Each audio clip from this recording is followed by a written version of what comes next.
All right, hello once again, Jeff Scott of Rankin Technical College. I've been going through a series of video presentations for the Rankin Technical College Application and Web Development AWD1111 .NET Framework with Web Databases class.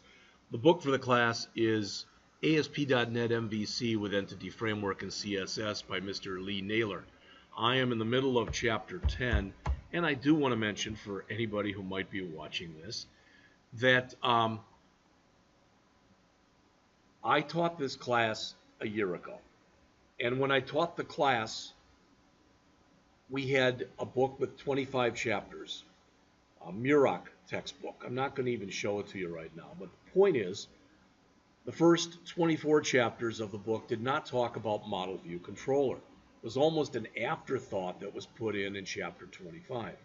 Well, much of the ASP.NET world is moving from web forms, which is what the class used to be taught with, into the age of Model View Controller. So that's why the course is being changed to basically reflect, those changes. The reason I'm telling you that is, let's be honest here, this stuff is hard. There's a lot of code, and it's difficult. So this book is going to be used, in my humble opinion, more as a reference than it is for us going through everything.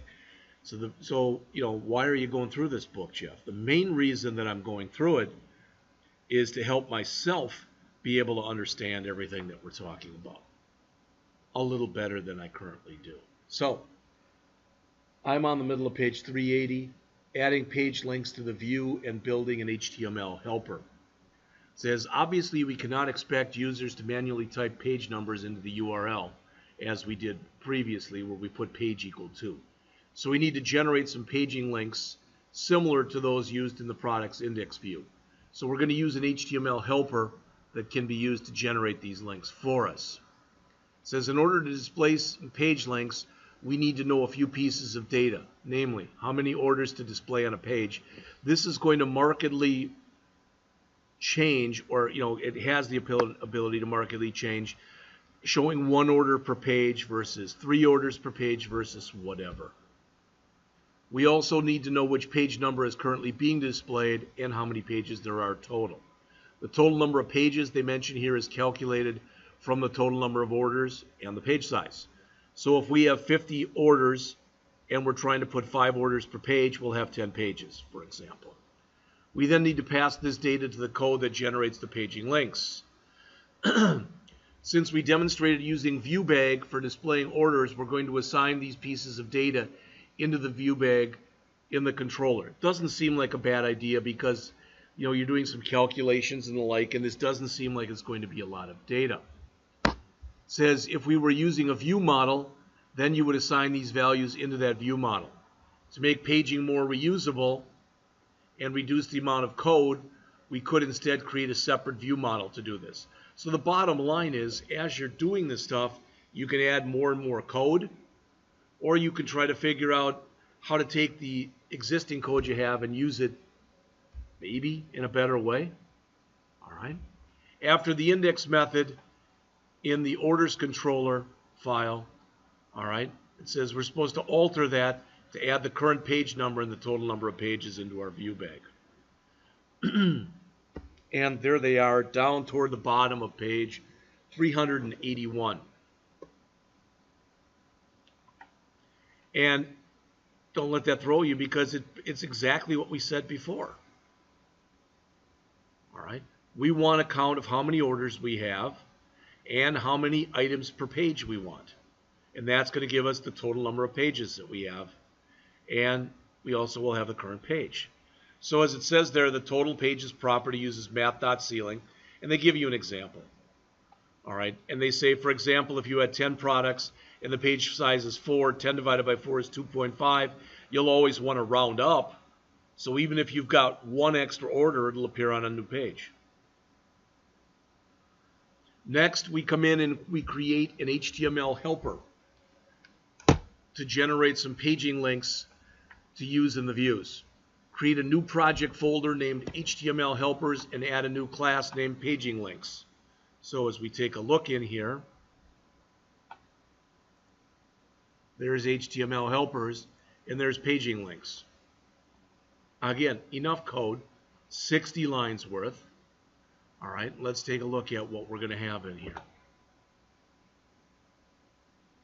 We're going to use this file to output an HTML unordered list similar to the one generated by the page list package. Modify the file as follows to change the class to be static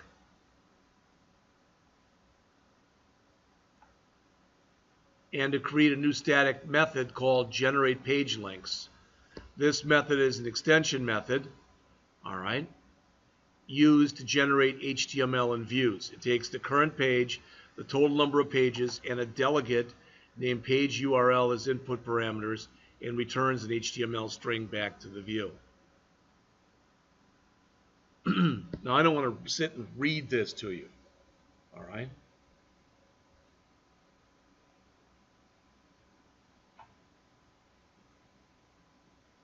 It says it's going to generate HTML as follows. So it's figured out how many pages there are, etc. We are now going to generate some list items to go into the unordered list. We need to generate the list items as hyperlinks to every page in the total number of pages. So that's what's being done in here on page 383. And as the author mentions down below that, I'm going to leave the code up there, but the author mentions this code loops through the total number of pages and creates an li HTML tag containing an anchor link element. It sets the text of the element to the number of the page and then checks to see if the page number matches the current page. If it does, then no hyperlink is added. Otherwise, a hyperlink is added using the value passed into the delegate function. So it's got to figure out if it's on the correct page, and it's got to give the ability to move from page to page. Right here. In order to generate some arrow links to the previous page, use a conditional statement before the for loop. So if it's not 1, we're going to allow you to go forward. And again, there's a lot of, notice you can go backwards here, etc. But the idea is, do you want this to be circular? You probably have seen this before. So in other words, if I had 5 pages and I'm on page 1, there'll be a greater than sign to allow me to go to page 2. There'll be a greater than sign to allow me to go to page 3. There'll be a greater than sign to allow me to go to page 4. There'll be a greater than sign to allow me to go to page 5. There'll be another greater than sign which will move me back to page 1. In much the same way, I'm on 5, I get a less than to go to 4, a less than to go to 3, a less than to go to 2, a less than to go to 1. And if there is another less than, it's going to loop me back around so I'm at the end rather than at the beginning. So the code checks, as it says here on page 385, the code checks to see if you're on the first page. If you're not, it creates links to the previous page with the less than character. So that's how it's being done here. All right, and this should not be a big surprise. There it is. So notice if I'm on page 1, it can't be reached because I've got to run the program again. Let's do that just so we can take a quick look at it. All right, I want to go back to my index and try to run this. And as we do, we'll get that error. Yes, we want to continue on.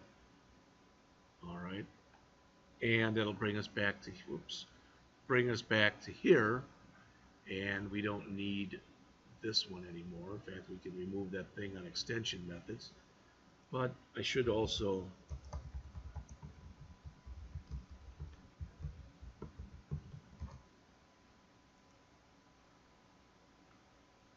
so what you should notice is when we come back here, and what was it before when we came to here? All right, I guess we don't want to go there. We don't want orders.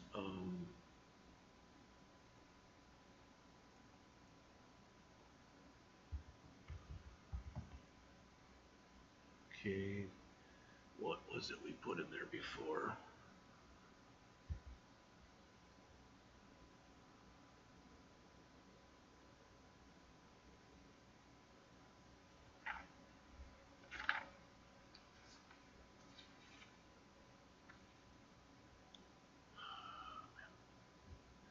Let's go back to here. And back to here.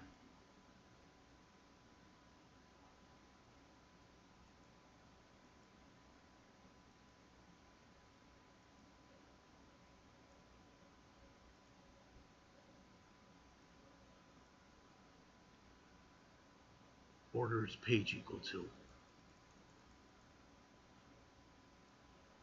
I think I was on the wrong page here. I wasn't on the orders page.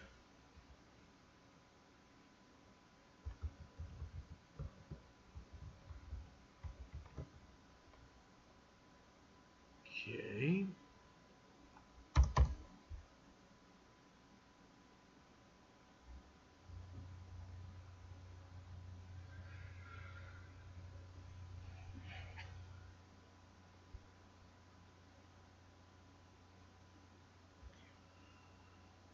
So notice there's no less than sign because I'm on page 1. There is a greater than. So now when I go to page 2, there should be both a less than and a greater than. When I'm on page 3, there's a less than, but there's no greater than. All right, maybe that was a lot of work to show you something that wasn't that important, but I just figured you should at least see what's going on in here.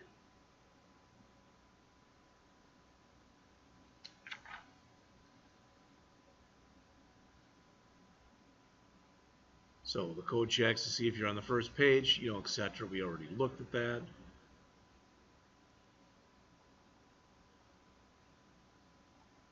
Next, to use this new code first, add a line in the orders controller. Well, that's what I just kind of demoed to you.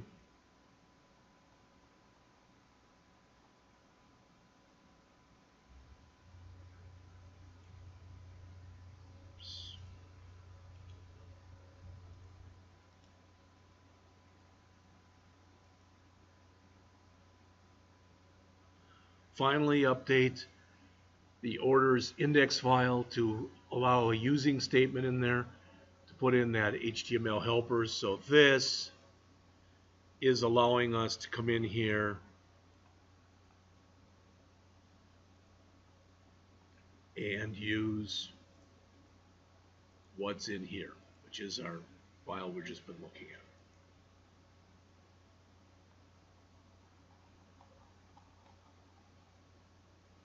A lot of code in here. And again, I've talked about this before. This is part of my problem with this textbook. It's very, very, very code intensive, but a lot of times the author doesn't do nearly as good a job of going through and giving a lot of explanation of what's in the code. I don't mean to say it's a bad book, because it's not. So the code uses the new generated page links extension method and passes in the current page number and the number of total pages. It also passes in a delegate to return a URL for each page number. Now, I did come in here, stop the run there, and understanding delegates, let's just go into here.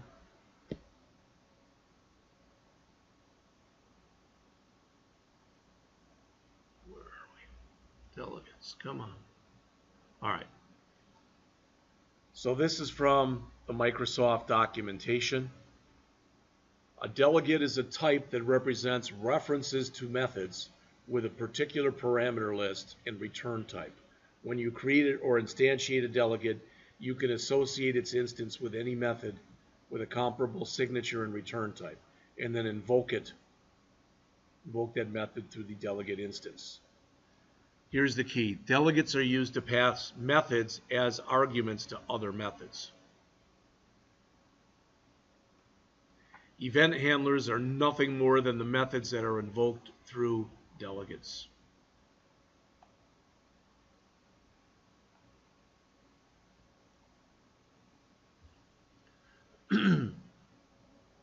So you've already seen this in action. Dealing with concurrent database updates. I'm on the bottom of page 391. Let's check our time here. We're at 15 minutes, so I think that I will stop right here. And I've got about, 1, 2, 3, 4, 6, the equivalent of about 10 pages worth of material to go. So I'll come back and do that in the final lecture on Chapter 10.